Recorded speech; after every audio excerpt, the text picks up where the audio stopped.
Well, good morning. As I've shared the last 3 weeks, we will be hosting these public safety briefings to keep residents apprised of crime in our city and what we're doing to combat it. As always, I want to start off by sharing appreciation to the men and women of the Little Rock Police Department and the great work that they do each and every day to protect, serve, and guard the city of Little Rock.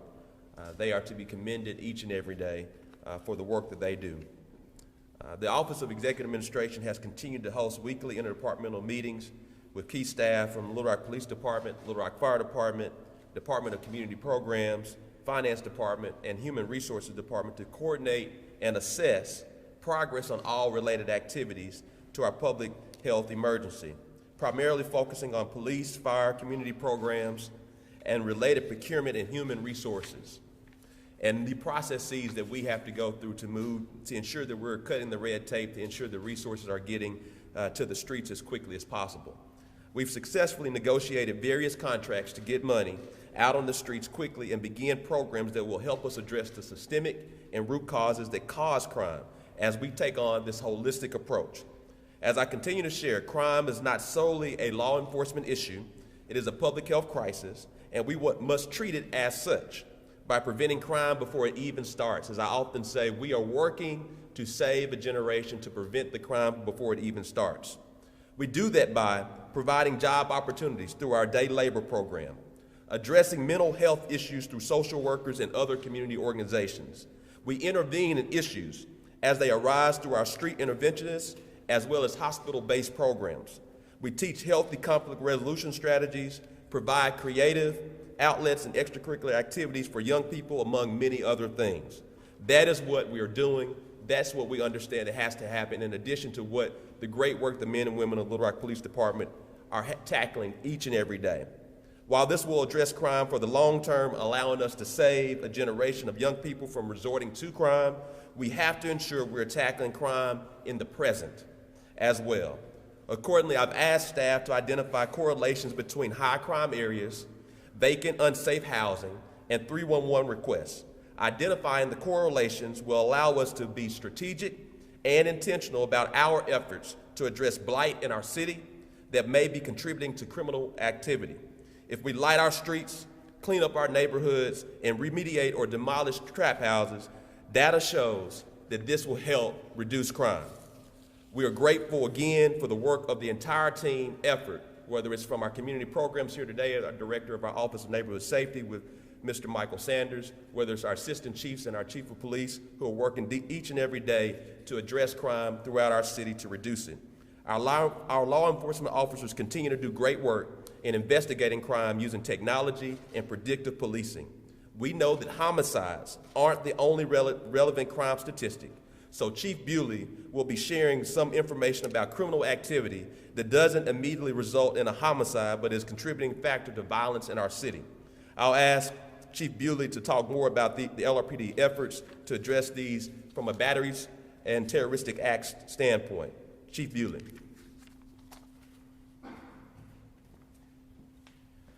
Thank you, Mayor.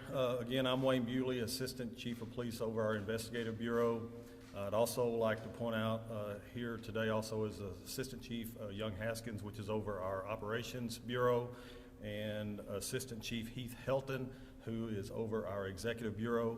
Chief Helton was promoted effective this past weekend, so this is his first week on the job, and we are excited to have him join our team in the Office of Chief of Police. Chief Humphrey is out this week on a training endeavor, so he is not here with us today.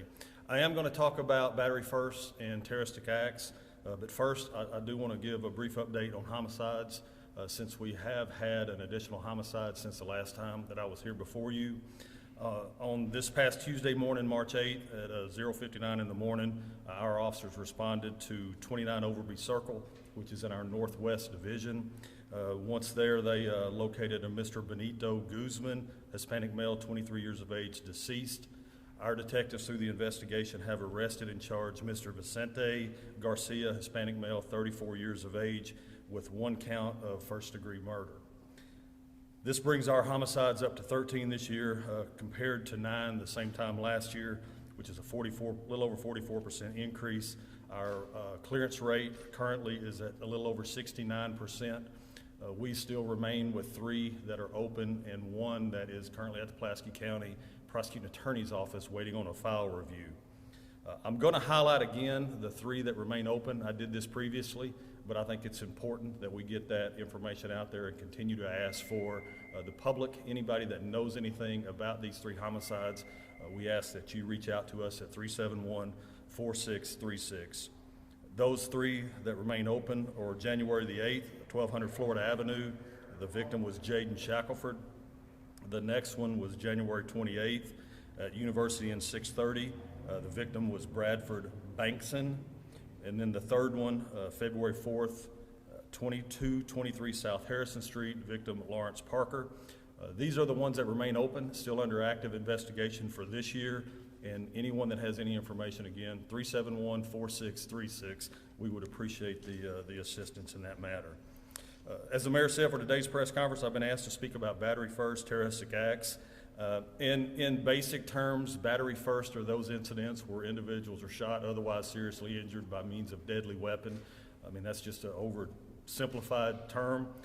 Terroristic acts are incidents where individuals fire weapons into occupiable structures where individuals are, or either vehicles that are on the roadway occupied.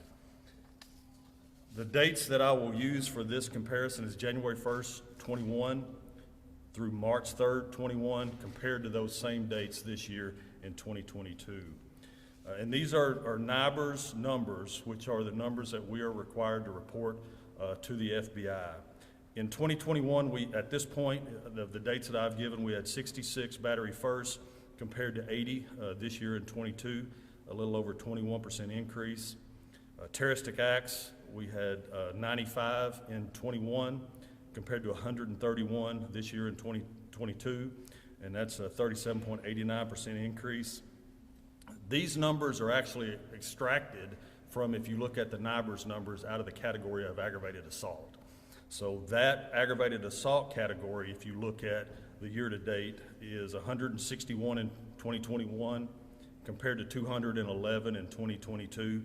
And so that drops the overall increase to 31.06% if you combine those in the combined categories. Overall, year-to-date on our crime, we're showing a violent crime increase of about 17.96% increase overall when you look at all of the categories we report. From a standpoint of what we do to proactively address the battery first and the terroristic act incidents, we do have one map that I believe is probably up on the screen over here. And I want to give some credit to our crime analysts.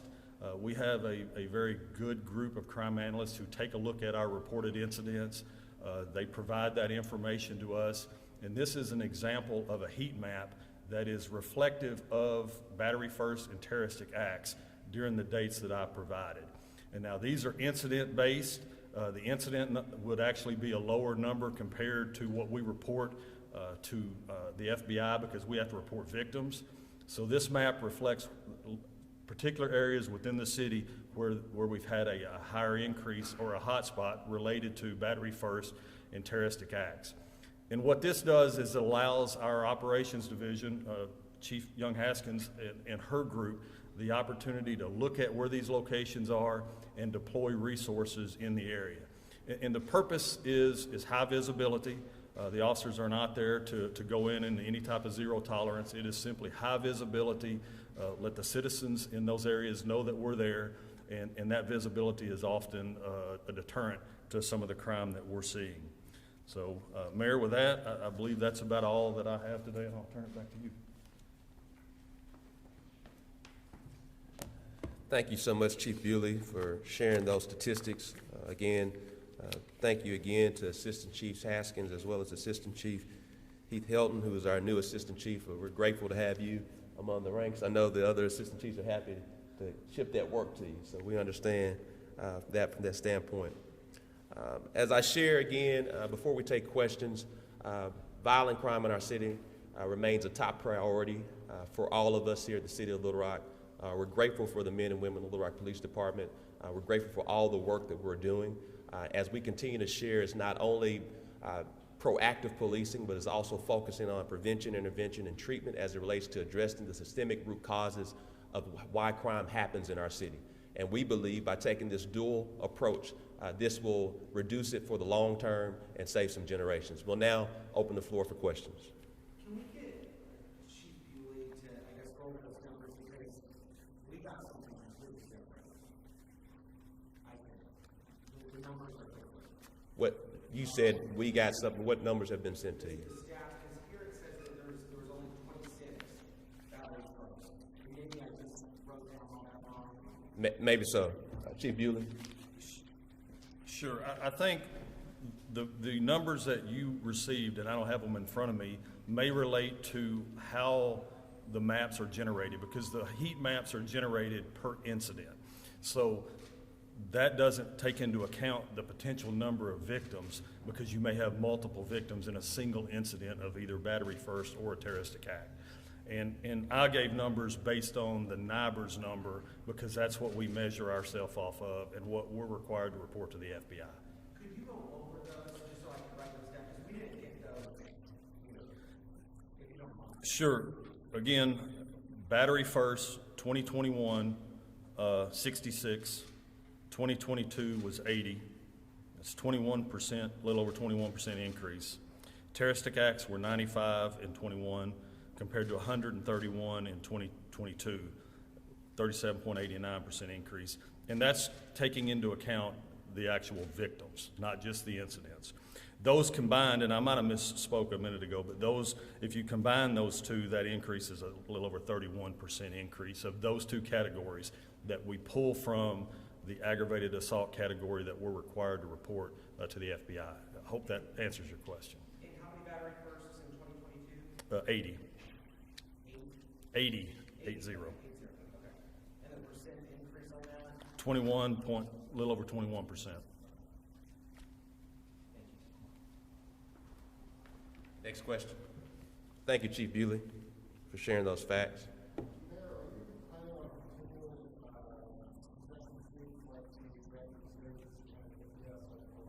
I can't hear you, I'm sorry. We plan on continuing these code enforcement weeks like in the United States a couple weeks back, and yes, Yes. So last time we talked about the Rapid States Week, we identified 100 citations given. Were those mostly code protection citations? How many of those were criminal? To get the specifics, I'll have to get with our fire department chief and our planning department. We'll get that to you. Next question.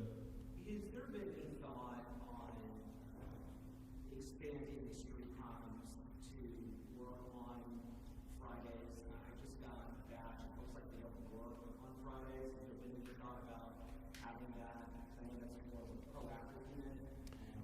Chief Haskins or Chief Bewley? So we take officers' wellness into consideration when we make our deployments, and they do change their schedules quite often. It's based on the need. Sometimes we have them working on their off days, so it just depends on what we have going on. We did have a little trend on Friday nights, and I hadn't looked at the numbers, but we haven't had the same continuation of that same trend. So at this point, their schedules vary.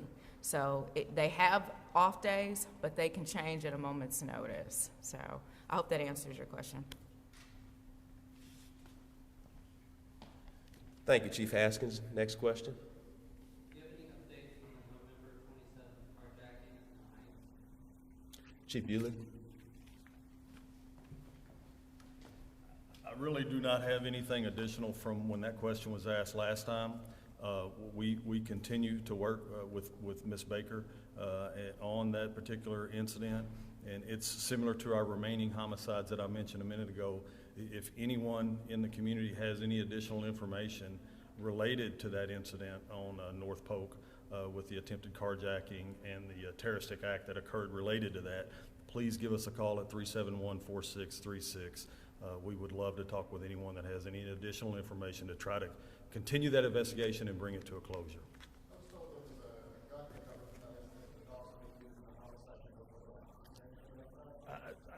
I can't confirm that.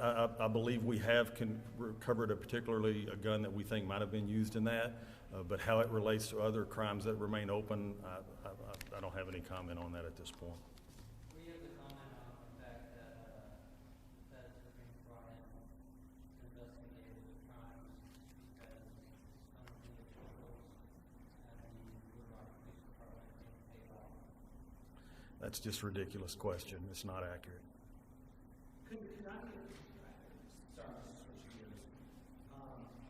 There was a, Mayor, you shared your board meeting a while back, that, correct me if I'm wrong, with you or the chief or both, or maybe the assistant chief, mayor, and the other chief, or the big chief, met with the, I want to say 17-year-old, that I think Mayor usually said was committing most of the violent crime in the city.